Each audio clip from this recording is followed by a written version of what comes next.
1890 William James, the American philosopher and physician and one of the founders of modern psychology, defined psychology as the science of mental life, and this definition can still provide a starting point for our understanding today. We all have a mental life and therefore have some idea about what this means, even though it can be studied in rats or monkeys as well as in people. However, it is only a starting point. New ways of studying the brain, and of understanding its structure and workings, provide us with fascinating information about the determinants of our mental lives. Improved technology means that activity in the brain can now be objectively observed and measured. However, there is much we do not know about the relationships between subjective experience and the brain, and psychologists are still making hypotheses, or informed guesses, about how the two kinds of knowledge, the subjective and the objective, are linked. Like most psychologists, William James was particularly interested in human psychology, which he thought consisted of certain basic elements, thoughts and feelings, a physical world which exists in time and space, and a way of knowing about these things. For each of us, this knowledge comes from our individual interactions with the world and from the thoughts and feelings linked with these experiences. For this reason, it is easy for us to make judgments about psychological matters using our own experience as a touchstone. We behave as amateur psychologists when we offer opinions on complex psychological phenomena, such as whether brainwashing works, or when we express opinions about why other people behave as they do, for example, thinking they are being insulted, feeling unhappy, or suddenly giving up their jobs. However, problems arise when two people understand these things differently. Formal psychology attempts to provide methods for deciding which explanations are most likely to be correct, or for determining the circumstances under which each applies. The work of psychologists helps us to distinguish between inside information which is subjective, and objective facts, between our preconceptions and what is true in scientific terms. 1. William James. Psychology, as defined by William James, is about the mind. Until recently it was not possible to study the living human brain directly, so psychologists studied our behavior, and used their observations to derive hypotheses about what is going on inside. Now our knowledge of the workings of the brain has increased, and provides a scientific basis for understanding some aspects of our mental life. This is exciting, but there is still more to be discovered before we can claim to be able to explain variations in the experience and expression of our hopes, fears, and wishes, or in our behavior during experiences as varied as giving birth and watching a football match. Psychology is also about the ways in which organisms, usually people, use their mental abilities, or minds, to operate in the world around them. The ways in which they do this have changed over time as their social and physical environment has changed. Evolutionary theory suggests that if organisms do not adapt to a changing environment, they will become extinct.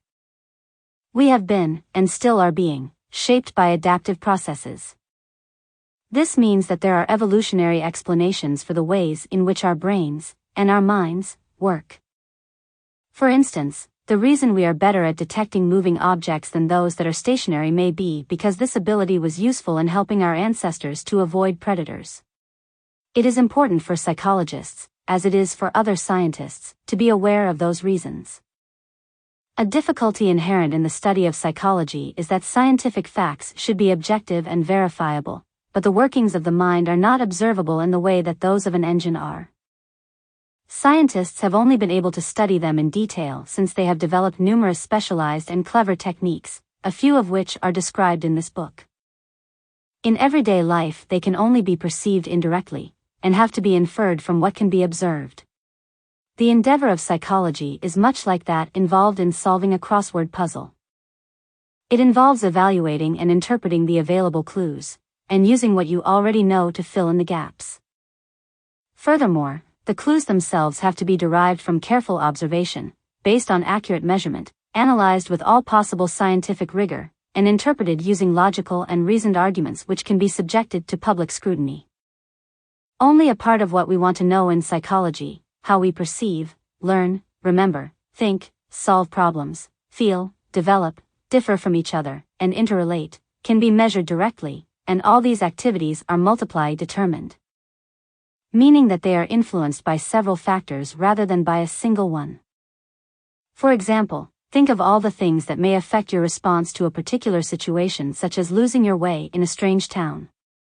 In order to find out which factors are important, a number of other confounding factors have somehow to be ruled out.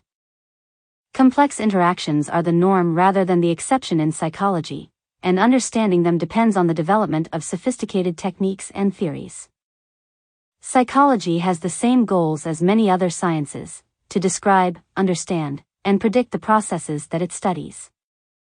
Once these goals have been achieved, we can better understand the nature of our experience and make practical use of this knowledge. For instance, psychological findings have been useful in pursuits as varied as the development of more effective methods of teaching children to read, designing control panels for machines that reduce the risk of accidents, and seeking to alleviate the suffering of people who are emotionally distressed. Historical background. Although psychological questions have been discussed for centuries, they have only been investigated scientifically since the late 19th century. Early psychologists relied on introspection, that is, reflection on one's own conscious experience, to find answers to psychological questions. These early psychological investigations aimed to identify mental structures. But following the publication by Charles Darwin of The Origin of Species in 1859, the scope of psychology expanded to include the functions as well as the structures of consciousness. Mental structures and functions are still of central interest to psychologists today, but using introspection for studying them has obvious limitations. As Sir Francis Galton pointed out, it leaves one a helpless spectator of but a minute fraction of automatic brain work. Attempting to grasp the mind through introspection, according to William James, is like turning up the gas quickly enough to see how the darkness looks. Contemporary psychologists therefore base their theories on careful observations of the phenomena in which they are interested, such as the behavior of others and the workings of their brains, rather than on reflections upon their own experience. In 1913, John Watson published a general behaviorist manifesto for psychology which asserted that, if psychology was to be a science, the data on which it was based must be available for inspection. This focus on observable behavior rather than on internal mental events was linked with a theory of learning and an emphasis on reliable methods of observation and experimentation which still influence psychology today. The behaviorist approach suggests that all behavior is the result of conditioning, which can be studied by specifying the stimulus and observing the response to it. What happens in between these two, the intervening variables, was thought unimportant by the earlier behaviorists, but it has since become a prime source of experimental hypotheses. Testing these hypotheses has enabled psychologists to develop increasingly sophisticated theories about mental structures, functions, and processes. Two other significant influences on the development of psychology early this century came from Gestalt psychology and from psychoanalysis. Gestalt psychologists working in Germany made some interesting observations about the ways in which psychological processes are organized. They showed that our experience differs from what would be expected if it were based solely on the physical properties of external stimuli, and concluded that the whole is greater than the sum of the parts. For example, when two lights in close proximity flash in succession, what we see is one light that moves between the two positions. Recognizing that mental processes contribute in this way to the nature of experience laid the groundwork for contemporary developments in cognitive psychology, which is the branch of psychology that studies such internal processes. Sigmund Freud's theories about the continuing influence of early childhood experiences, and about the theoretical psychological structures he named the ego, ID, and superego, drew attention to unconscious processes. These processes, which include unconscious and unacceptable wishes and desires, are inferred, for example, from dreams, slips of the tongue, and mannerisms, and are thought to influence behavior. In particular, unconscious conflicts are hypothesized to be a prime cause of psychological distress, which psychoanalysts try to relieve by assisting in their expression, and by offering interpretations based on their theories. These theories about unobservable mental processes, however, have not led to testable predictions, and may not be precise or specific enough to do so. Indeed, the scientific and the interpretive branches of psychology subsequently developed independently. Contemporary psychology is at an exciting stage today, partly because these divisions are, in places, breaking down. We now know much about what goes on in our minds out of awareness, but we use other theories to explain these findings. Psychology is not the only discipline that has had to tackle questions about how we can know about things that we cannot observe directly. Think of physics and biochemistry. Technological and theoretical advances have assisted this process, and such developments have changed, and are continuing to change, the nature of psychology as a science. Using sophisticated measuring instruments, electronic equipment, and improved statistical methods, psychologists can now analyze multiple variables and huge quantities of data. Observations of the brain at work, for example using fMRI scanners, and the study of the mind as an information processing system, have enabled them to find out about aspects of the brain and mind that could not previously be observed, and thus to specify what goes on between stimulus and response during perception, attention, thinking, and decision-making. Psychologists are now in a position to base their hypotheses about these things on data derived from reliable and valid methods of observation and accurate measurement. These developments have produced a revolution in psychology as the science of mental life, and have enabled psychologists to collaborate with scientists in fields as diverse as chemistry and computer science. Psychology as a cognitive science. Cognitive science is the interdisciplinary study of the mind and its processes, and its findings have expanded so fast that they are said to have created a cognitive revolution. Figure 2 shows an adaptation of a diagram provided by George M. Miller in 2003 to illustrate the different fields, including psychology, that contributed to the birth of cognitive science. So the work of psychologists is now closely linked to that of other scientists, and contributes, for instance, to the scientific study of the nervous system, neuroscience. As outlined by Nobel laureate Eric Kandel, cognitive neuroscience is concerned with perception, action, memory, language, and selective attention, all of which are central subjects for psychologists. Cognitive neuropsychology aims to understand how the structure and function of the brain relate to these psychological processes. 2. Fields contributing to cognitive science. However, some of the areas that interest psychologists cannot be understood by using scientific methods of investigation alone, and some would argue that they never will be. For example, the humanistic school of psychology places great emphasis on individuals' own accounts of their subjective experiences, and on qualitative as well as quantitative methods of analysis. Some of the main methods that are typically used by psychologists are shown in box 1, and often these approaches can be combined to good effect. For example, quantitative methods of investigation such as the use of questionnaires can be enhanced by including a qualitative component to the research. Results from questionnaires may tell us, for example, that the patients who received treatment A improved more than those who received treatment B, but qualitative analysis through semi-structured interviews could help us to understand how treatment A helped, and how the patients were affected by each of the treatments, helping us to further refine the interventions. Any science can only be as good as the data on which it is based. Hence, psychologists must be objective in their methods of data collection, analysis, and interpretation, in their use of statistics, and in the interpretation of the results of their analyses. An example will illustrate how, even if the data collected are valid and reliable, pitfalls can easily arise in the way they are interpreted. If it is reported that 90% of child abusers were abused themselves as children, it is easy to assume that most people who were abused as children will go on to become child abusers themselves, and indeed such comments often reach the media.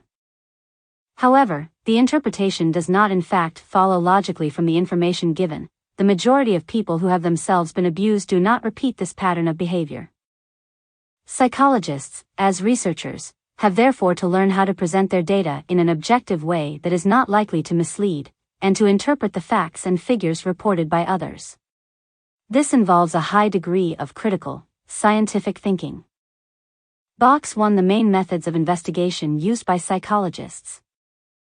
Laboratory experiments. A hypothesis derived from a theory is tested under controlled conditions which are intended to reduce bias in both the selection of subjects used and in the measurement of the variables being studied. Findings should be replicable but may not generalize to more real-life settings. These include observations of the brain at work.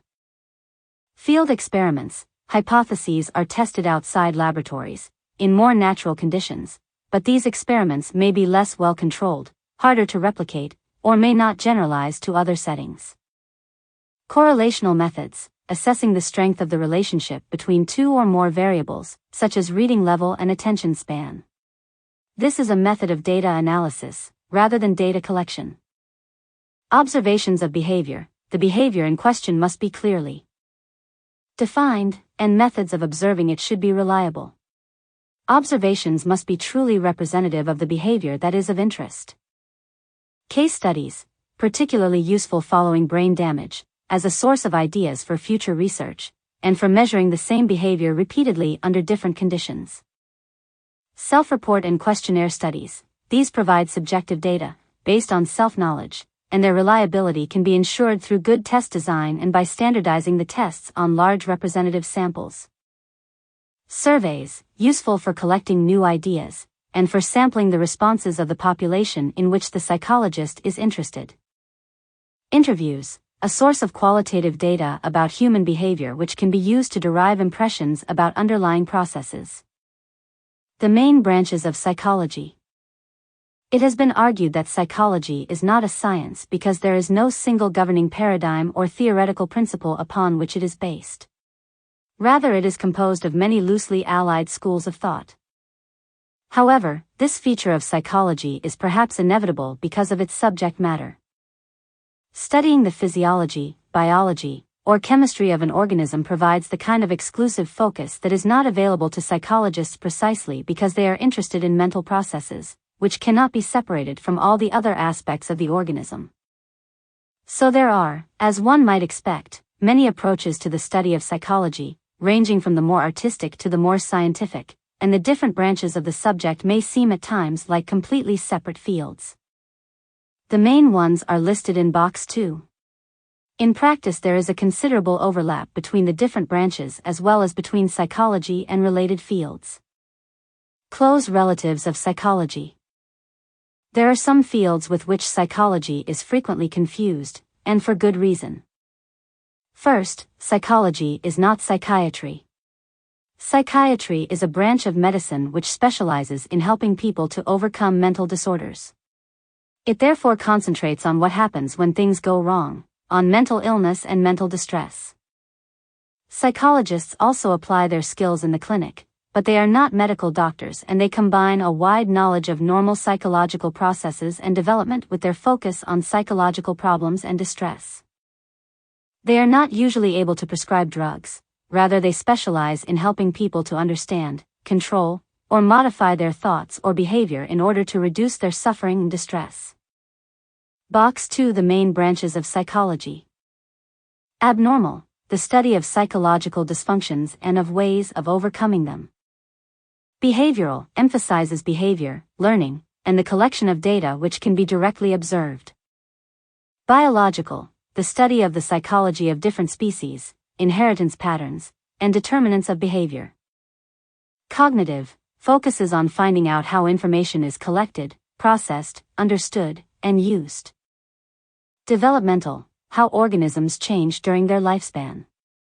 Individual differences, studying large groups of people so as to identify and understand typical variations, for example in intelligence or personality.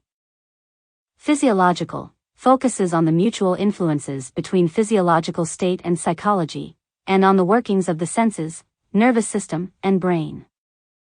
Social, studying social behavior, and interactions between individuals and groups.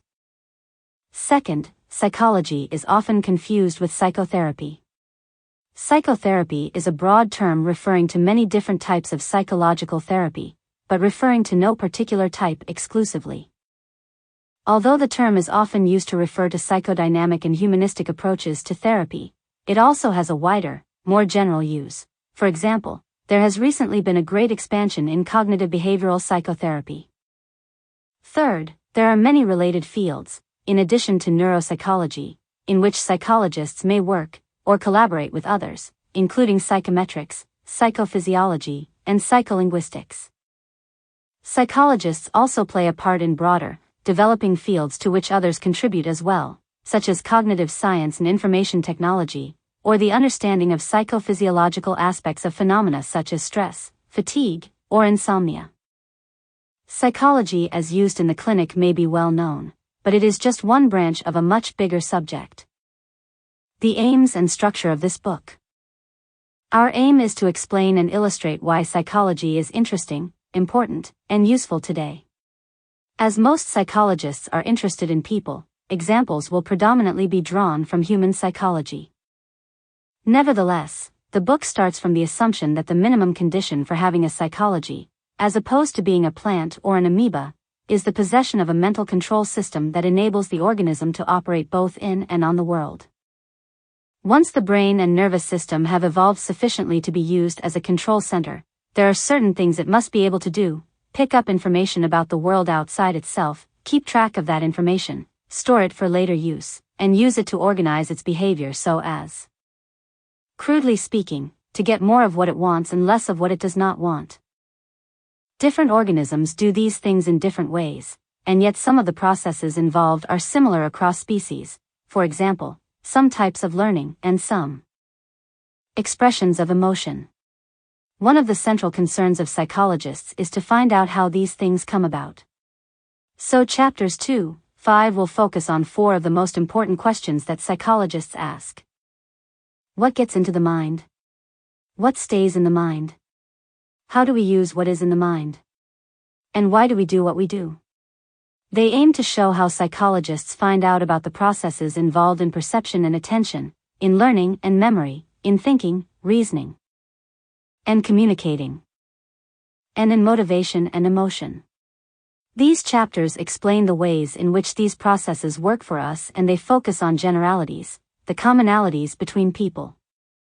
They aim to describe our mental furniture, by looking at some of the hypotheses psychologists have made and a few of the models they have constructed to explain their observations.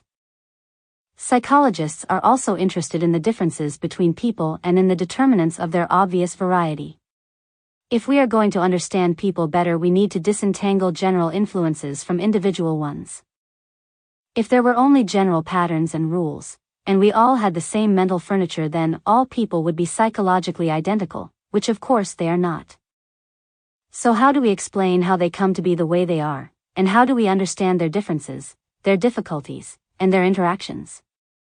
Chapter 6 asks, is there a set pattern of human development? Chapter 7 looks at individual differences and asks, can we categorize people? Chapter 8 asks, what happens when things go wrong? And focuses on abnormal psychology, and Chapter 9 asks, how do we influence each other? And describes social psychology. Finally, in Chapter 10 we ask, what is psychology for? We describe the practical uses to which psychology has been put, and offer some speculations about the types of advance that might be expected in the future. Chapter 2. What gets into our minds? Perception. Look steadily at the drawing in Figure 3. This picture of a Necker cube is made up entirely of black lines in two-dimensional space, but what you perceive is a three-dimensional cube. Looking for some time at this cube produces an apparent reversal, so that the face that was in front becomes the back face of a cube facing the other way. These representations alternate even if you try not to let them do so. What you are seeing is the brain at work as it attempts to make sense of an ambiguous drawing, unable to settle for one interpretation or the other. It seems that perception is not just a matter of passively picking up information from the senses, but the product of an active construction process that involves combining input from sensory signals with other information. 3. Necker cube. Even more confusing is the drawing of the devil's tuning fork, which misleads us by using standard cues for depth perception. Alternately we see, or cannot see, a three-dimensional representation of a three-pronged fork. Similar phenomena can be demonstrated using other senses. If you repeat the word say to yourself quickly and steadily, you will alternately hear say and ace. The point is the same. The brain works on the information received and makes hypotheses about reality without our conscious direction, so that what we are ultimately aware of is the product of sensory stimulation and activity in the brain which results in interpretation.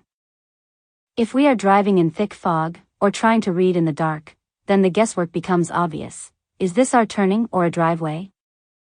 Does it say head or dead? Sensory processes partly determine what gets into our minds. But we can already see that other hidden and complex processes also contribute to what we perceive. 4. The devil's tuning fork. We generally assume that the world is as we see it and that others see it the same way, that our senses reflect an objective and shared reality. We assume that our senses represent the world in which we live as accurately as a mirror reflects the face that peers into it, or as a camera creates a snapshot of a particular instant, frozen in time. Of course, if our senses did not provide us with generally accurate information, we could not rely on them as we do, but nevertheless psychologists have found that these assumptions about perception are misleading. Picking up information about our worlds is not a passive, reflective process, but a complex, active one in which the senses and the brain work together, helping us to construct a perception of reality. We do not just see patterns of light, dark, and color, we organize these patterns so that we see objects that have meaning for us. We can name or recognize them, and identify them as entirely new or similar to other objects. As we shall see throughout this book, psychological research has revealed some fascinating and surprising things, of which we may be unaware, that are going on in our minds.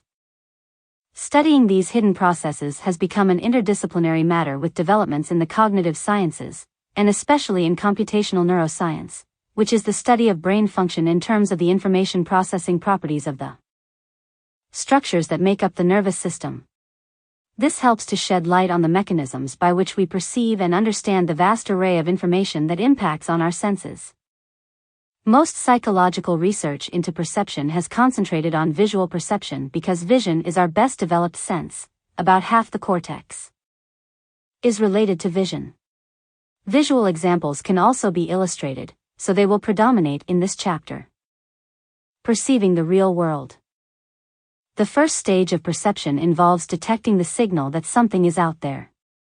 The human eye can detect only a minute fraction, less than 1% of all electromagnetic energy, the visible spectrum. Bees and butterflies can see ultraviolet rays, and some snakes can see the radiant heat emitted by their prey sufficiently precisely to be able to target vulnerable parts of the body when they strike. So what we know about reality is limited by the capabilities of our sense organs. Within those limitations, our sensitivity is remarkable. On a clear dark night, we could theoretically see a single candle flame 30 miles away.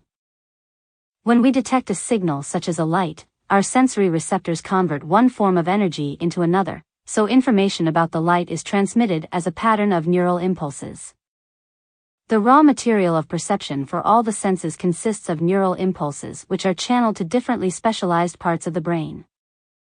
For the impulses to be interpreted as seeing a candle flame, they have to reach the visual cortex, and the pattern and rate of firing in activated cells and lack of firing in inhibited cells has both to be distinguished from the background level of cellular activity, and decoded.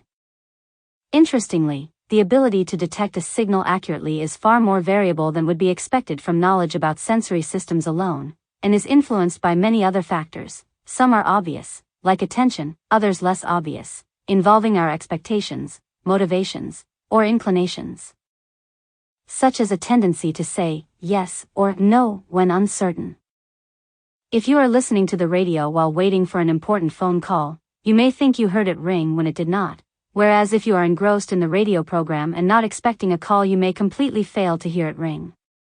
Such differences in detecting signals have important practical implications, for example in designing effective warning systems in intensive care units or control panels for complex machines. Theories constructed to explain these findings enable psychologists to make and to test predictions. Signal detection theory suggests that accurate perception is determined not just by sensory capacity but by a combination of sensory processes and decision processes. Decisions vary according to the degree of cautiousness required in use at the time. A laboratory technician scanning slides for cancerous cells responds to every anomaly and sorts out the false alarms later, but a driver deciding when to overtake the car in front must get it right each time or risk a collision. Measures of sensitivity and of cautiousness can be calculated by counting hit rates and false alarms, and applying relatively simple statistical procedures to predict when a signal will be accurately detected. These measures have many practical uses, for example in training people to monitor baggage screening devices at airports. All senses respond better to changes in the environment than to a steady state, and receptors stop responding altogether, or habituate, when nothing changes, so you notice the noise of the fridge when it switches on but not later. In our busy lives, one might suppose that rest from sensory stimulation would be a boon, but sensory deprivation, the absence of all sensory stimulation, can induce frightening and bizarre experiences, including hallucinations in some people. The degree of distress experienced varies according to what people expect. The same applies if the senses are overloaded for a significant length of time, such as at pop concerts or football matches. These can be exhausting as well as stimulating experiences. The process of perception. One of the most basic perceptual processes is distinguishing objects from their surroundings. Look at the Rubens vase. You will see either a vase or two silhouettes, but not both at once. Seeing the vase makes the silhouettes disappear, but seeing the silhouettes turns the vase into background. 5. Rubens vase. Another process enables us to perceive important things before less important ones, so in figure 6 we see H before S even though they are equally visible. So the brain is determining what we see as much as our eyes, and the processes involved seem to be designed to make sense of the input from our senses whenever possible. Psychologists hypothesize that there are several crucial steps in this process. Input from the senses is fed into the brain, which then uses knowledge it already has to construct a model of what is perceived. For example, that might be Jane. The model tells us what to expect, and enables us to make predictions. Correct predictions confirm our expectations, and incorrect predictions provide new information that updates the internal model. This process goes on, constantly refining and updating our perceptions as sensation and expectations interact to provide us with inferences about the world. These processes go on all the time, but we most easily become aware of them when faced with a perceptual difficulty such as an ambiguous figure or an illusion, or when meaningful signals are obscure or impermanent, as for Jane. Usually all of this happens without us knowing anything more about it than the resulting illusion of being in direct contact with external reality. 6. Seeing H before S. One interesting, and debatable, idea about how the brain works is that it uses a form of Bayesian inference. Bayes' theorem was first published in 1763 and then ignored for more than a century. It provides a way of measuring, precisely, the value of a new piece of information in the context of current expectations or beliefs, and provides a computational basis for believing that perception is a product of the inferences we make when we combine sensory information with prior knowledge. This model assumes that what we perceive depends on what we already know. 3 sources of knowledge may be involved, together or separately. Learning. We learn fast from infancy on, knowledge that is biologically hardwired into the brain by millions of years of evolution and may therefore be innate, and an innate predisposition to learn about particular sorts of things. Babies who are only a few days old prefer to look at faces rather than other similarly complex stimuli, and a specialized part of the brain seems to be pre-programmed to process faces.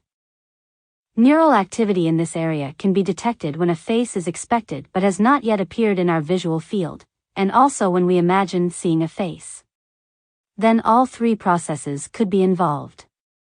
Now look at the picture of the 2 dominoes in figure 7. You will see 5 convex and 1 concave spot in the top domino, while the bottom domino has only 2 convex spots. Turn the page upside down and the convex and concave spots reverse. The main hypothesis in this case has an evolutionary basis. Over millions of years we have developed a predisposition to learn that the source of light comes from above, so convex objects will be light at the top and dark at the bottom, and for concave ones it will be the other way round. This knowledge, or rule, determines what we perceive. Turn the page sideways and neither of these. interpretations dominates. 7. The domino illusion. Making sense of what we perceive happens so naturally and effortlessly that it is hard to believe it is a substantial achievement. Computers can be programmed to play chess, but programming them to match even relatively rudimentary perceptual skills, such as turning the spoken word into the written form, is far harder. Brain imaging studies show that some cells respond most to lines having a specific orientation or length, and others may detect simple shapes or surfaces. Are we born with such specialized detectors, or do they develop later? Individuals who were born blind but regain their sight as adults find visual perception extremely difficult, and continue to make visual errors. Processes that for others have become automatic for them still involve guesswork, and integrating visual information with information from other senses remains effortful. Understanding the process of perception is easier if you focus on one of the senses at a time, but most of the time the brain has to deal with simultaneous input from the different sensory modalities. The different sources of information have to be integrated if they are to provide us with a coherent representation of the world that corresponds to reality. These sources include sensations from the body as well as information from the sense organs, which tells us that bodily feelings and emotional states also play an important part in the process of perception. Indeed, we may immediately know whether we like, or dislike, the sound that we hear or the person that we see coming, as the brain routinely makes effective predictions. Even before recognizing Jane, we may feel a sense of warmth, or dread, as she approaches. In fact, we can use any source of previous knowledge to generate predictions about what we perceive, including semantic knowledge, for example about the visible signs of aging. The brain activity underlying perception, possibly using Bayesian inference, thus allows us to integrate information from the different sense organs, from internal body states, and from knowledge about the world, into the process of perception. Paying attention, making use of a limited capacity system. Perception involves more than the acquisition of discriminatory skills. It also involves forming hypotheses, generating predictions, and making corrections as we go along. It involves selection, and making decisions about what to focus on from amongst the many things that demand our attention. Our brains are limited capacity systems, and to make the best use of them it helps to direct our attention appropriately. If you audio record a noisy party, you would most likely hear something resembling a confused babble. But if you start talking, or paying attention, to someone at the party, your conversation will stand out against the background noise and you may not even know whether the person behind you is talking in French or English. Yet if someone mentions your name, without even raising their voice, you will be highly likely to notice it. Normally, we focus as we wish by filtering out what does not matter to us at the time, on the basis of low-level information, such as the voice of the speaker or direction from which the voice comes. Noticing our own name is a puzzling exception to this rule, and several explanations have been suggested for how the filter system works. We must know something about those things we ignore, or we would not know that we wanted to ignore them. Perceiving something without realizing that we have done so has been called subliminal perception. Laboratory studies have shown that our attentional processes can work so fast and efficiently that they can protect us from consciously noticing things that might upset us, such as obscene or disturbing words. Box 3. Subliminal perception, a means of self-protection. Two spots of light are shown on a screen, and in one of them a word is written so faintly that it cannot be consciously perceived. Subjects judge the brightness of the spots as dimmer when there is an emotionally unpleasant word hidden in the light than when the word is pleasant or neutral. This has been called perceptual defense because it potentially can protect us from unpleasant stimuli. Paying attention is one way in which we select what gets into our minds, but we do not have to pay attention to only one thing at a time. In fact, divided attention is the norm. We can divide our attention most easily between information coming to us through different channels, which is why I can keep an eye on the children, while replying to an email and listening to the radio. I can even worry about the letter from the bank manager at the same time, but there are limits to this versatility. Air traffic controllers were once trained to do many things simultaneously: watch a radar screen, talk to pilots, track different flight paths, and read messages handed to them on paper. Provided the flow of traffic was manageable, they could divide their attention in all these ways at once. However, during the development of safety systems, simulated tests of their capacity showed that if the flow of information was too great, or if they were tired, their responses became disorganized and even quite bizarre. Standing up and pointing out directions to pilots thousands of feet up in the air and many miles away, or shouting loudly to get the information across. It will be no surprise to learn that attention is a sensitive process. Many factors have been found to interfere with it, such as similarity between stimuli, difficulty of the task, lack of skill or practice, distress or worry, preoccupation or absent-mindedness, drugs, boredom, and sensory habituation. One reason why it is safer to use railways to transport people through a long underground tunnel, such as the one under the Channel between France and England, is that driving would be too risky. Without sufficient sensory variety, perceptual systems habituate and attention wanders. We adapt, or habituate, to stimuli that do not change, and orient towards something new.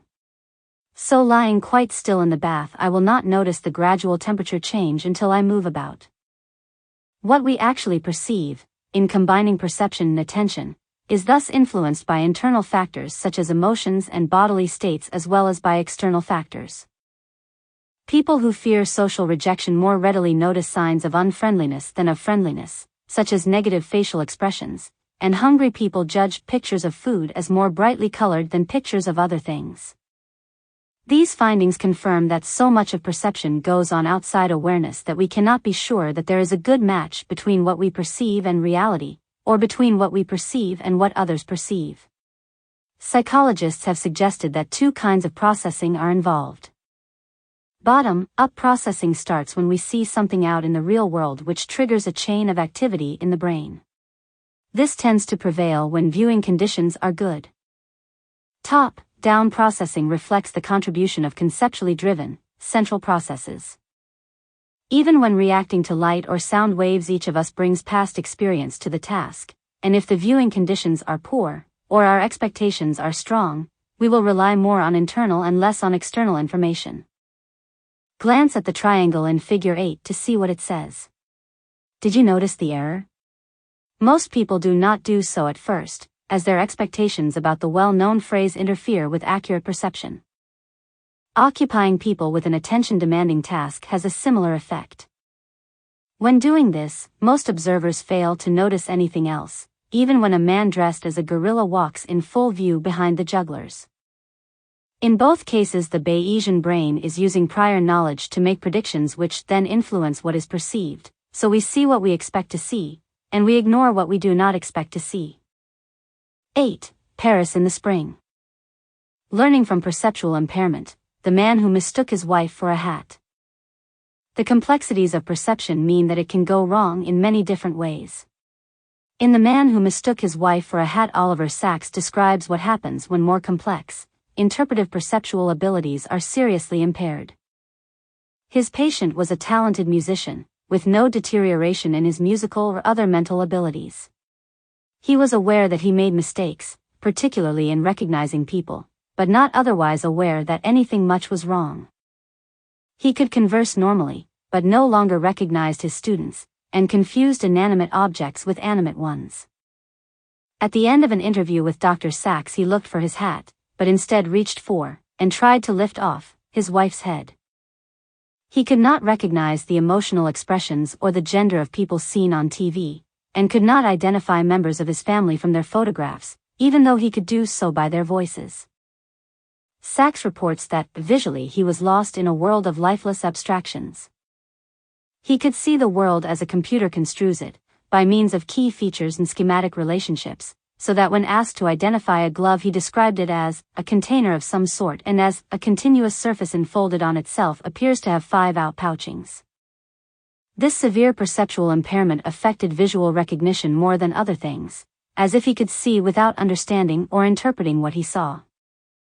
Bereft of the interpretive aspect of perception, he came to a complete stop if he had to rely on visual information alone, but was able to keep going by humming to himself, by living in the musical auditory world for which he was especially skilled. Although he could make hypotheses, as indeed we do when looking at the Necker cube, he could not make judgments about those things. Studying carefully the selective impairment of high-level perceptual functions provides clues that help us to understand many things, the part that those functions play, not only in perception but in helping us to live in the real world. Which functions are separately coded in the brain and where the organization of those functions is located. So perception is the end product of complex processes, many of which take place out of awareness. Psychologists have now learned so much about perception that they can simulate a visual environment sufficiently accurately for trainee surgeons to use virtual reality to practice doing complex operations. Virtual reality creates the illusion of three-dimensional space, so that it becomes possible on a computer to reach round something or pass through solid objects. Perceptual systems are able to learn and adapt quickly, however, being able to do this is a mixed blessing. Surgeons who have practiced like this until their use of standard perceptual cues for moving around safely in three-dimensional space has readjusted are especially prone to car accidents afterwards. This introduction to the field of perception only starts to answer questions about what gets into the mind. The subject covers many more fascinating topics ranging from ideas about perceptual development to debates about the degree to which the processes involved in perception are automatic or can be intentionally controlled. The aim has been to illustrate the point that reality as we know it is partly an individual, human construction. Each of us makes it up as we go along, and psychologists help us to understand many of the conditions which determine how we do this. If we know something about what gets into the mind, we can go on to ask how much of it stays there, becoming the basis for what we learn and remember. Chapter 3. What stays in the mind? Learning and memory. When you learn something, it makes a difference. There is something you can do that you could not do before, like play the piano, or there is something that you now know that you did not know before, like what empirical means. When something stays in the mind, we assume it is stored somewhere, and we call this storage system memory. The system does not work perfectly. We sometimes have to rack our brains or search our memories. But perhaps the most common preconception about what stays in the mind is that there is a place where it is all stored. Sometimes we cannot find what we want, but it is probably there somewhere if only we knew where to look. Psychologists' discoveries about learning and memory show that the two processes are interdependent, but that the analogy of the repository is not accurate. About memory, William James asked in 1890. Why should this absolute God-given faculty retain so much better the events of yesterday than those of last year, and, best of all, those of an hour ago? Why, again? In old age should its grasp of childhood's events seem firmest? Why should repeating an experience strengthen our recollection of it? Why should drugs, fevers, asphyxia, and excitement resuscitate things long since forgotten? Youth peculiarities seem quite fantastic, and might, for aught we can see a priori, be the precise opposites of what they are. Evidently, then, the faculty does not exist absolutely, but works under conditions, and the quest of the conditions becomes the psychologist's most interesting task. Understanding what stays in the mind is still a challenge. First, it is important to recognize that learning and memory are two sides of the same coin. We know that people have learned something when they show or tell us what they remember. Some change has registered in their brains, and cognitive scientists, including psychologists, have discovered much about the processes involved in creating and maintaining this change. Box 4 provides an example with important implications for both learning and memory, and clearly the research raises questions as well as answering them. Box 4: Navigating and the brain. The brains of London taxi drivers change as they become expert navigators. The volume of gray matter in the mid-posterior hippocampus increases, and in the anterior hippocampus it decreases. The more years of experience, the greater these changes. No such changes are found in the brains of London bus drivers, matched in many ways, including for driving experience and level of stress, but who follow predetermined routes rather than developing the navigational expertise of taxi drivers. However, there is also a cost. The decreases in gray matter are associated with difficulty in acquiring new visuospatial memories. Maguire, Wollett, and Spears, Wollett and Maguire. This kind of research was made possible by the development of in vivo neuroimaging techniques, which are able to visualize the structure and workings of the living human brain. During the research described in Box 4, MRI scanners measured volumetric differences in the hippocampus, which plays a crucial part in the formation of new memories. These and subsequent results can tell us about the plasticity of the brain, about the functions of specific parts of the brain and how they operate, about structural pathways which link different parts of the brain, about which functions are separately organized, and how different functions interact. Similarly, such studies can have implications for rehabilitation, for example in memory-impaired patients. Learning, making the connections that last. We tend to assume that the ability to learn is determined by such things as how clever you are, whether you pay attention, and whether you persist when the going gets tough. But it turns out that there are different kinds of learning, many of which involve no conscious effort or formal instruction. We are learning all the time, throughout our lives, even if we are not attempting to do so, and some of the ways in which we learn are similar to the ways in which other animals learn, despite our greater capacity. Learning is triggered in a number of different ways. Environments vary so enormously that adaptation is essential. Humans and other animals adapt well because they are predisposed to learn, and because they respond particularly strongly to certain types of events, contingencies, what goes together with what, and discrepancies, differences from the norm. Learning about contingencies allows one to make things happen, turn the tap and the water runs. By learning how to turn the tap on and off, we learn how to control the flow of water. Tiny babies repeatedly explore contingencies, waving their arms about. They hit something that makes a noise and do this over and over again, until they can control the noise they make.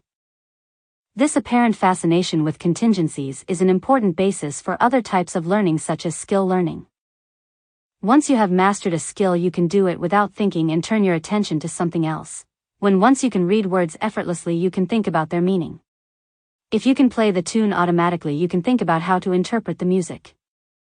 Knowing what to expect makes discrepancies fascinating, provided they are not too radical. Small changes in a child's world invite exploration and help the child to learn, but if everything is suddenly disrupted, then the child becomes anxious. In the same way, different ways of singing the song become interesting once you know its basic pattern. This ability to learn by making distinctions is lasting and fundamental.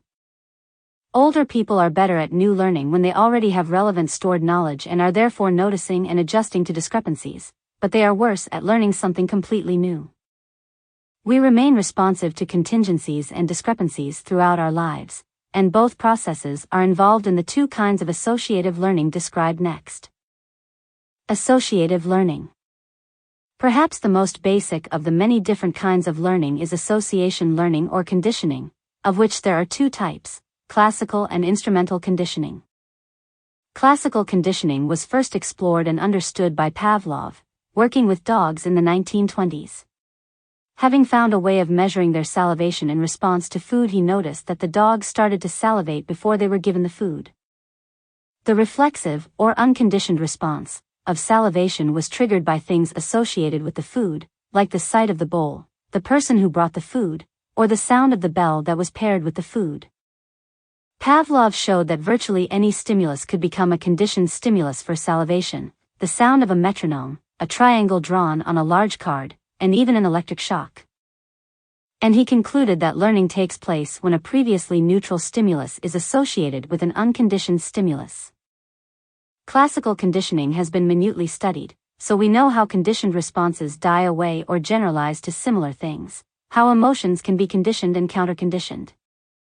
And new associations can be made quite dramatically in one-trial learning, as when you happen to become ill after eating a novel food and you never want to eat it again. Instrumental conditioning, first investigated by B. F. Skinner, explains the powerful part played by reinforcement in learning. The main idea is that if an action is followed by a pleasant effect, it will be repeated, whether performed by a man or a rat. If pressing a lever brings with it a food pellet, a rat will learn to press the lever.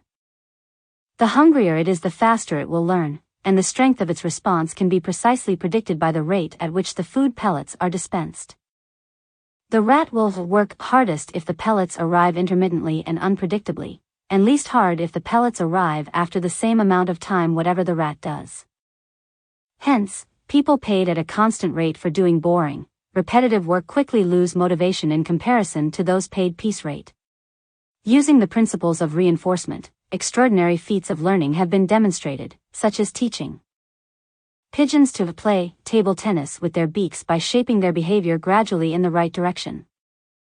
Instrumental conditioning has many practical applications. If you want a response to continue after it has been learned, such as getting a child to tidy up, you should reward it intermittently, not continuously. If you occasionally reward a behavior you want to decrease, you will strengthen the behavior by mistake. If a reward arrives too late, it will be far less effective. Reinforcement thus provides the fuel for the learning machine, which works equally well whether the reinforcement is positive, providing something pleasant, or negative, taking away something unpleasant. 9. Boy, do we have this guy conditioned. Every time I press the bar down he drops a pellet in. Operant conditioning from another point of view. Skinner had strong views about punishment, which is easy to confuse with, but very different from, negative reinforcement. He believed that it was an ineffective way of helping people to learn because it is painful but uninformative. It works by discouraging a particular kind of behavior, without suggesting what to do instead. In fact, punishment raises complex issues. It can be effective, for example in reducing self-injurious behavior such as head banging, and it can be administered in mild but effective ways. But its effects may be temporary, or only effective in specific circumstances. Punishment is not often easy to deliver immediately, it conveys little information, and may be unintentionally rewarding. A teacher's reprimand to one naughty pupil may attract reinforcing kinds of attention from others in the class. Principles of instrumental learning have been used to develop effective behavior modification techniques in many settings such as schools, hospitals, and prisons. They have been applied usefully to toilet training but also in attempts to achieve inappropriate political control. One reason why this sort of abuse of power may not be the risk that was once feared is that there is room, psychologically speaking, for an element of determinism and for an element of free will in the sequence of events that lead up to a person's actions. Association learning is not the only possibility. If you notice that an advertiser is associating a new car with sexual potency, you can decide to take it or leave it on more rational grounds. If someone is nice to you for non-genuine motives, you may not find the contact rewarding and fail to warm to them. Clearly, we can use other types of learning, and other cognitive abilities as well. Complex learning. Complex learning uses other cognitive processes as well as those involved in associative learning. For example, observation, imitation, and acceptance of social norms may all play a part, as do expectations based on prior beliefs. An example of observational learning is shown in box 5. The ability to use prior knowledge is demonstrated by latent learning. If you have looked at a map of a new city, or have traveled through it as a passenger, you will learn your way around it faster than someone who is completely new to it, and your learning advantage can be accurately measured. Insight learning also demonstrates an ability to draw on what is already represented in the mind. This occurs when you suddenly see the solution to a problem, how to fix the broken lamp. The understanding sometimes comes in a flash, and it is not clear whether it is purely the result of previous learning or whether it involves creativity, mentally combining old responses in new ways, as we do when we combine words in new ways so as to express our own ideas. Box 5. Observational learning, when others set a bad example. Young children watched someone playing with some toys, in real life, on film, or as shown in a cartoon, where sometimes the person hit one of the dolls. The children were then taken to the same playroom, some being allowed to play with the toys and some being frustrated by the experimenter removing the toy they were playing with. The frustrated children tended to imitate the aggressive behavior they had observed, and, in addition, they copied real-life models more closely than filmed or cartoon models. Further studies show that children are more likely to imitate models similar to themselves and people they admire. Bandura and Walters. Cognitive theories of learning have moved away from the associationist view and tried to explain the influences of other processes, such as attention, imagination, thinking, and feeling. As soon as we start to look at the ways in which new learning interacts with what is already in the mind, the distinction between learning and memory becomes blurred. Memory, like perception, is an active process and not just a tape recording of all that you have learned. The more use you make of the material you learn, reading a French newspaper, speaking and writing to a French friend, watching French films, revising your grammar, the more you will remember. Material that is passively imbibed is easily forgotten, and the differences that learning makes to what stays in the mind can be more fully understood by exploring the determinants of what we remember, by finding out how our memory works. Memory, shadows, reflections, or reconstructions. Big claims have been made for memory, for example that it defines who we are, shapes the way we behave, and provides the basis for language, art, science, and culture. So how does it work? First, we will look at a selection of research findings. As early as 1932, Sir Frederick Bartlett showed that remembering is not just a question of making an accurate record of the information we receive, but involves fitting the new information into what is already there and creating a narrative that makes sense. Box 6, The War of the Ghosts.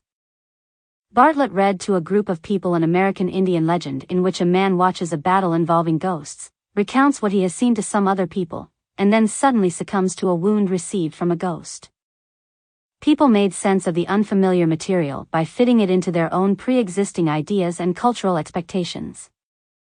For example, something black came out of his mouth was reproduced as escaping breath or foamed at the mouth, or the people in the story were assumed to be members of a clan called the Ghosts. The changes they made when remembering the story fitted with their reactions and emotions when first hearing it, and as one subject said, "I wrote out the story mainly by following my own images." Bartlett argued that the process of retrieval involves reconstruction, which is influenced by the frameworks that people already have in their heads. So memory, just like perception, is both selective and interpretive. It involves construction as well as reconstruction. We are able to recall the meaning of events far more accurately than their details, and the meaning we give to them influences the details we remember. At the time of the Watergate trials, the psychologist Ulrich Neisserer compared tape recordings of conversations held in the White House with reports of these conversations from one of the witnesses, John Dean, who had an exceptionally good memory. He found that the meaning of Dean's memories was accurate, but that the details, including some especially memorable phrases, were not. Dean was right about what happened, but wrong about the words used and the order in which topics were discussed. At particularly important or emotional moments, details tend to get better fixed in our memories. However, even then the details remembered by two people present at the same event may be strikingly different. If I faced the blue sea and my husband faced the dark forest when we decided to marry each other, 20 years later we can argue about where we were at the time, and accuse each other of forgetting important shared memories, because one of us remembers the darkness and the other remembers the light. The past is always an argument between counterclaimants. How we decide between counterclaimants is still an important issue. It is possible that people brought up in painful and distressing circumstances, in which they felt neglected or victimized, later remember accurately the meaning to them of the events in their childhoods, but are incorrect about the details. This could explain some instances of false memory syndrome in which people are said to recover memories, for example of being abused as children, that turn out not to be accurate. It is also possible that the details of unusual or intense experiences are accurately remembered. The mistake is to believe that remembering details and believing that those details are accurate prove that the memories are correct. Even when we do remember details accurately, the details we remember are not fixed in our memories, but remain changeable. If I witnessed an accident at a junction and am later questioned about details of what happened, such as whether the car stopped before or after the tree, I am likely to insert a tree into my memory even if there was no tree. Once that tree has been inserted, it seems to become part of the original memory, so that I can no longer tell the difference between my real memory and what I remember remembering later. So memories once told can be changed by the telling, and questions asked of witnesses in court affect what is recalled without people knowing that this has happened. People often wish for perfect, or photographic, memory. However, being unable to forget may have its disadvantages, and the creative, rather inaccurate, system of remembering and forgetting that we have may be well adapted for our purposes. Box 7. The mind of a mnemonist. A man was able to remember huge series of numbers or words after seeing them for only a few seconds. He could repeat them forwards or backwards even after a gap of 15 years. This man's memory appeared to work by making the information he received meaningful. He associated each part of it with visual and other sensory images, making the elements unique and unforgettable. But these images subsequently interfered so much with concentration that he could no longer perform simple activities including holding conversations, and became unable to function in his profession as a journalist. The problem was that new information, such as the words he heard others speak, set off an uncontrollable train of distracting associations. Alexander Luria. How do models of memory account for findings as diverse as these? And what do they tell us about the function of memory? Cognitive neuroscience has made strides in answering these questions, and provides a good example of the benefits of collaboration between psychologists and other scientists. The 3 different stages of memory, encoding, storage, and retrieval, are now known to be associated with activity in different parts of the brain. Sensory memory holds a large amount of information but only for about a second. Paying attention to the content of sensory memory transfers incoming information to working memory, and information that is not transferred is quickly lost and cannot be retrieved, just as lights fade and sounds die away. Working memory has a limited capacity. Most people can remember around 7 items by verbally rehearsing them. Active rehearsal keeps information in working memory, and we can increase the amount remembered by chunking the material using information in long-term memory to recode it into larger, meaningful units. So the limit may be 7 letters, 7 words, or 7 lines of a song. The process by which memories are encoded into long-term memory and stabilized, consolidation, happens in 2 ways.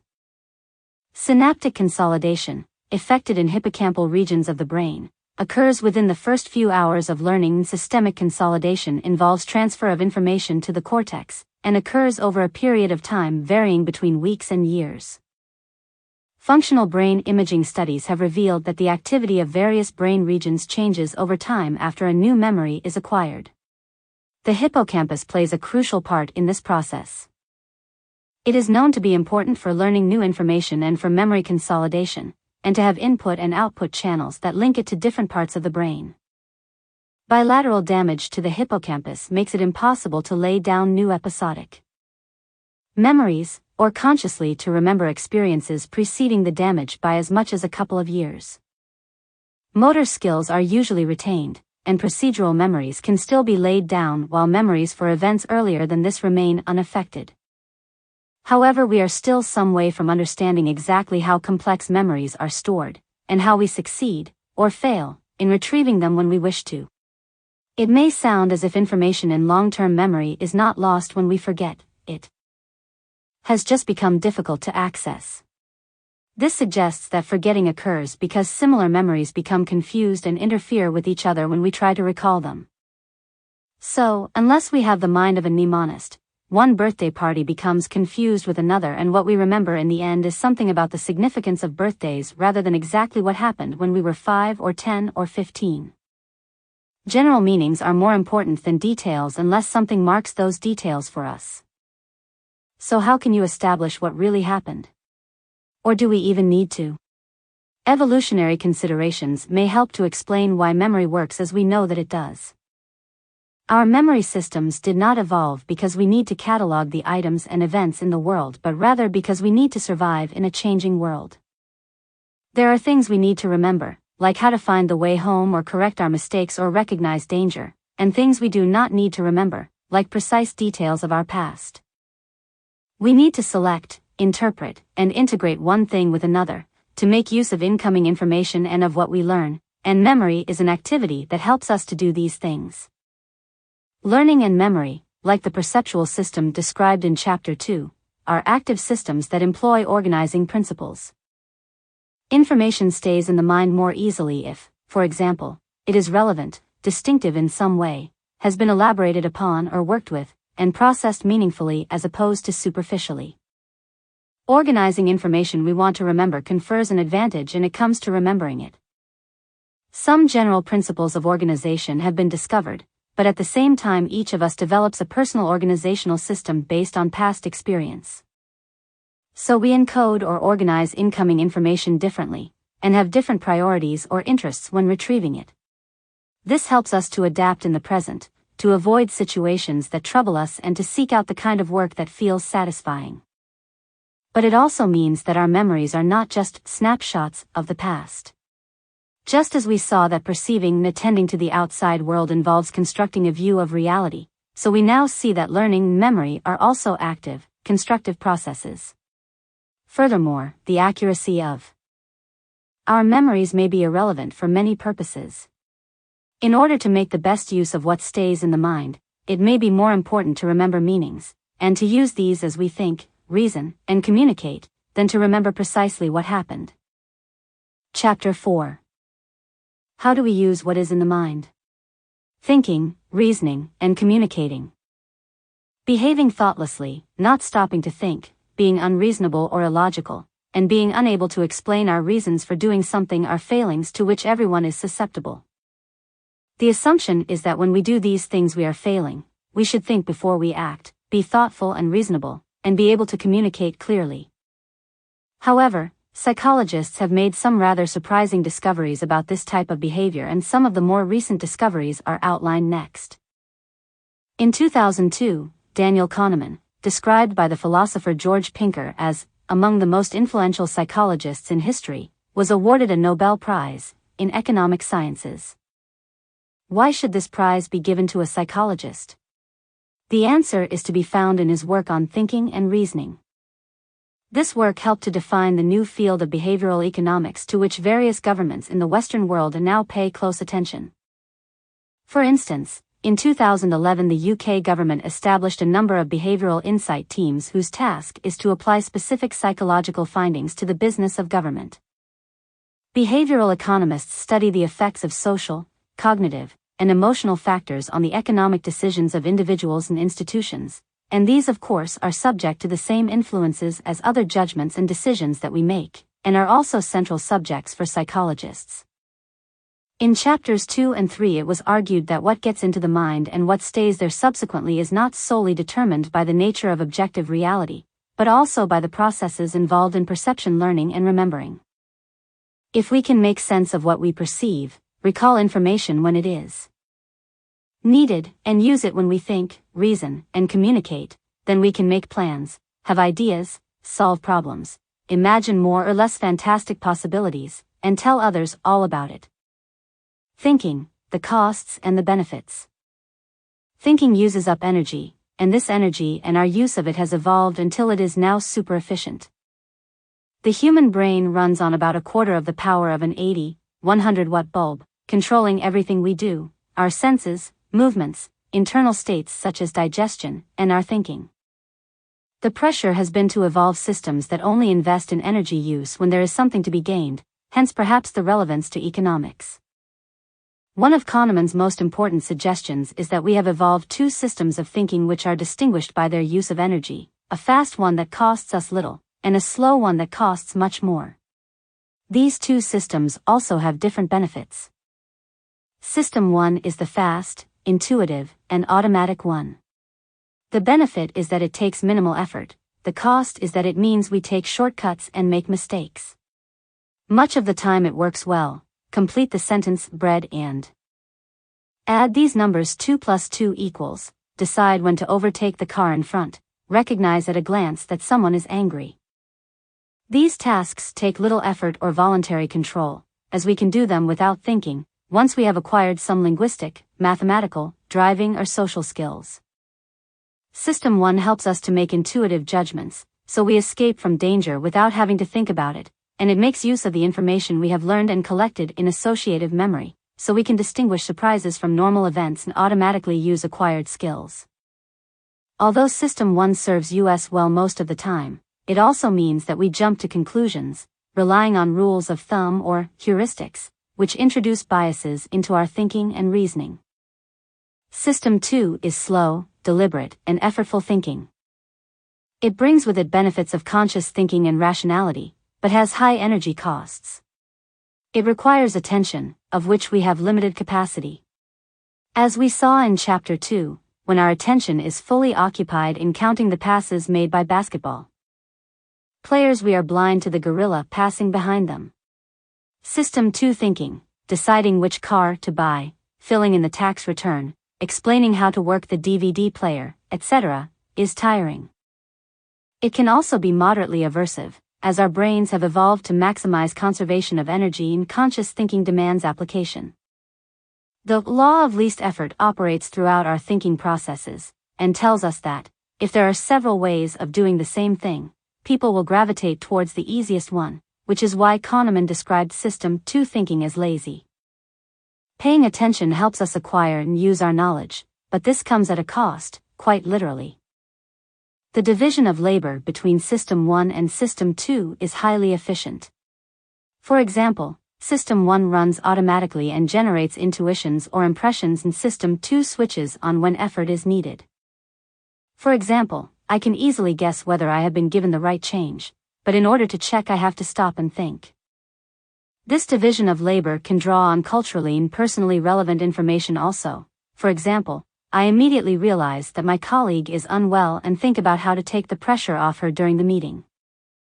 System 2 is interrupted if attention is drawn away from it. Sometimes this is efficient.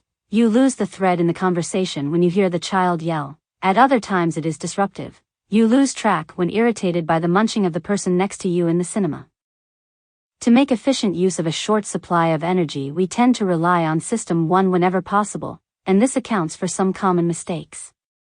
The risk we run is illustrated by one of Kahneman's examples.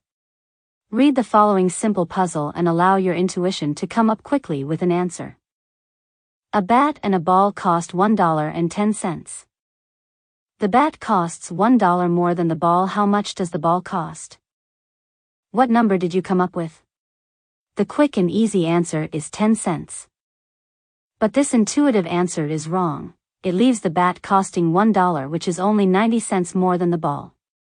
Engage System 2 to work it out and you will discover the correct answer. As you can quickly tell, this uses more energy and, at least some, concentrated effort.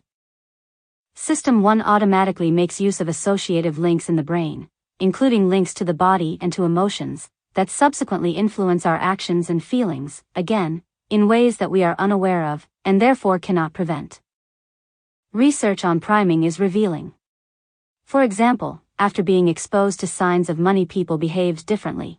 They became more independent, persevered longer with difficult problems, sat further away from others, and were less helpful.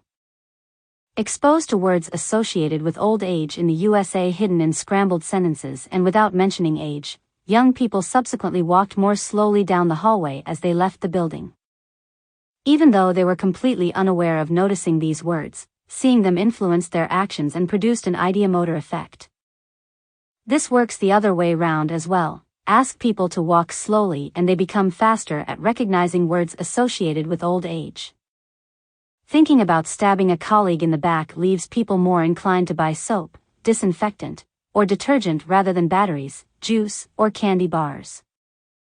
As Kahneman puts it, feeling that one's soul is stained appears to trigger a desire to cleanse one's body, the Lady Macbeth effect.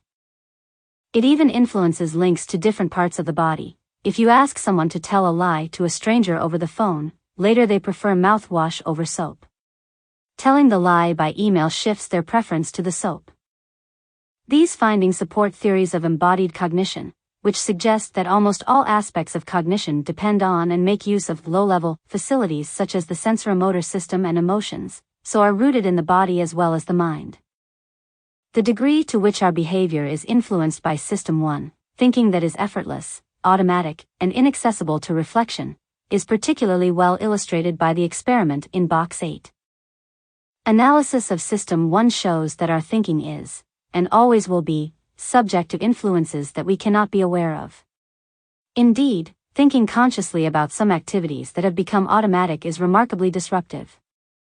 Relegating them to the subconscious increases efficiency, allowing us to do them without thinking even at the cost of occasional absent-mindedness, putting the frozen peas in the bread bin, or driving home and forgetting to make a planned detour to the postbox on the way. It leaves spare thinking capacity for more important matters.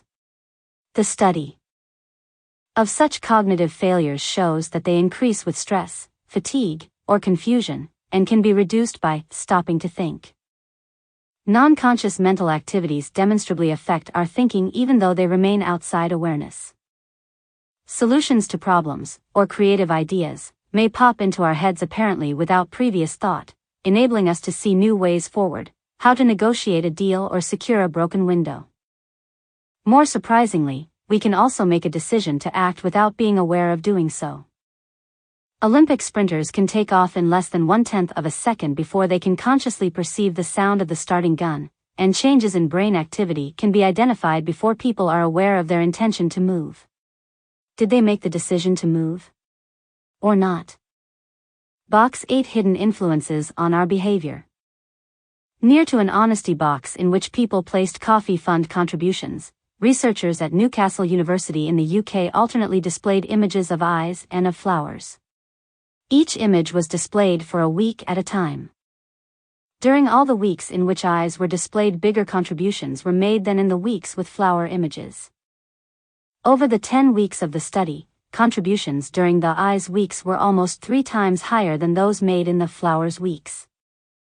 It was suggested that the evolved psychology of cooperation is highly sensitive to subtle cues of being watched, and that the findings may have implications for how to provide effective nudges towards socially beneficial outcomes. In this real-world field study, the honesty box was run by someone likely to be known to the participants, which might have influenced their behavior.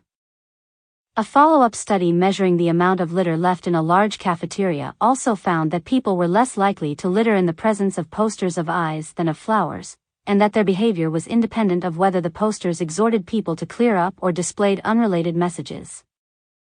There appears to be good support for strong links between images of eyes, the sense of being observed, and the decision to engage in this type of cooperative behavior. Bateson, Nettle, and Roberts, Ernest Jones, Nettle, and Bateson. Reasoning, using your head. One might suppose that reasoning using System 2 is more reliable, and allows us consciously to notice, or to ignore, information that could otherwise influence us unawares, such as the suggestion in advertisements that success comes with owning particular expensive products. We acquire the building blocks of rationality, we think with images and with words, we use concepts, create them, define them, recognize their clear or fuzzy boundaries, use them to define prototypes and to recognize stereotypes. We arm ourselves with skills needed to lead rational lives, such as methods of deductive or inductive reasoning. However, even these are demonstrably influenced by psychological processes. Deductive reasoning follows formal rules of logic, allowing us to draw conclusions which necessarily follow from the premises. From the 2 premises everyone with fair hair has blue eyes and Sam has fair hair, we can validly draw the conclusion that Sam has blue eyes. The conclusion will be false if either of the premises is false, but the reasoning remains correct. But even if we succeed in reasoning logically, biases and mistakes creep in. For example, our thinking is biased towards reinforcing our current beliefs and away from accepting information that contradicts them. Research results showing that smoking causes cancer or that the performance of a group of skilled investors on the stock market remained at chance level were unwelcome to those selling cigarettes or stocks, and difficult for them to accept. Inductive reasoning involves drawing conclusions that are probably true even though information yet to be discovered might show them to be false. It is commonly used in everyday life. Mary criticized what I said and dismissed my arguments out of hand, therefore Mary is a critical person. It often works well but is also subject to common biases, for example, seeking out information that confirms our conclusions rather than going through the effortful process of looking for disconfirming information, in this case. That I make many mistakes rather than that Mary is always critical.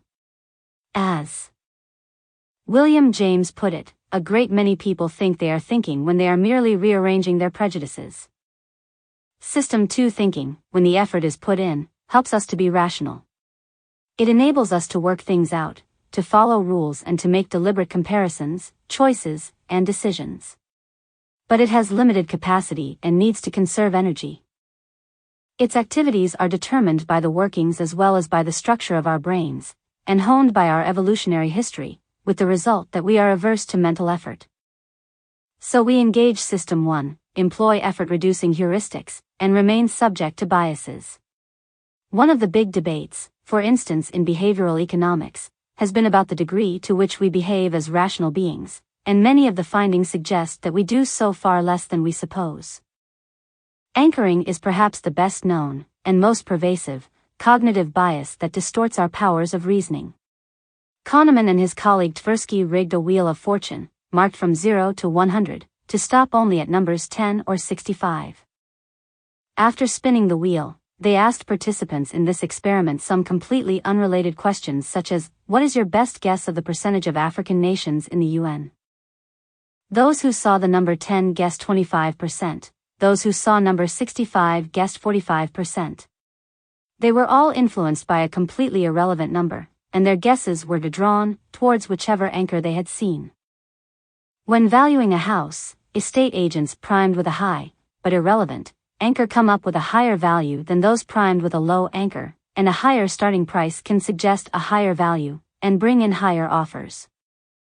This appears to be both a matter of suggestion and a consequence of failing to adjust sufficiently despite knowing about the bias. If you ask people to nod or to shake their heads, as if they were saying yes or no, they adjust less if they nod than if they shake. The availability heuristic involves estimating the probability of a certain type of event on the basis of how easy it is to bring to mind relevant instances. The more readily available, the more likely it will seem to us to be. So when the printer does not work, I check whether I turned it on, as my usual mistake. Springs readily to mind. The heuristic often brings with it problem-solving advantages that outweigh its disadvantages. The main disadvantage is that there are many determinants of availability, of what springs readily to mind. Such as whether information has been accessed recently, is especially vivid, or emotionally charged, and all of these factors may be logically irrelevant. People who are frightened of flying tend to overestimate the likelihood of plane crashes, but they do so more dramatically if they have recently read about a crash. Some more of the biases that influence our thinking are listed in box 9. In most areas of life and much of the time, we are making judgments and decisions under conditions of uncertainty. We are thinking about what to do, or what will happen without knowing the answers. Will it rain? Can I afford a holiday? How am I doing at work? We have the ability to reason logically, and to avoid some obvious sources of irrationality. And we can save energy by switching into automatic modes without putting our lives at risk. When faced with problems, both systems have their uses.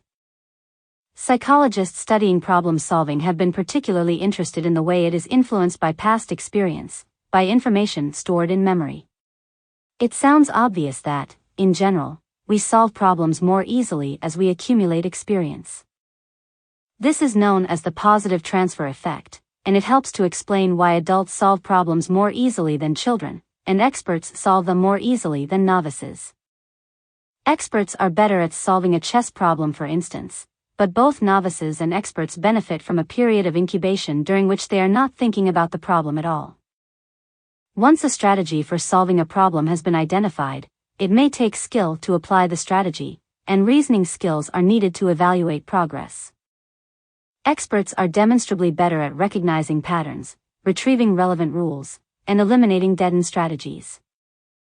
But experts can also fail to solve problems precisely because they use the same strategies and rules as they have used to solve previous problems.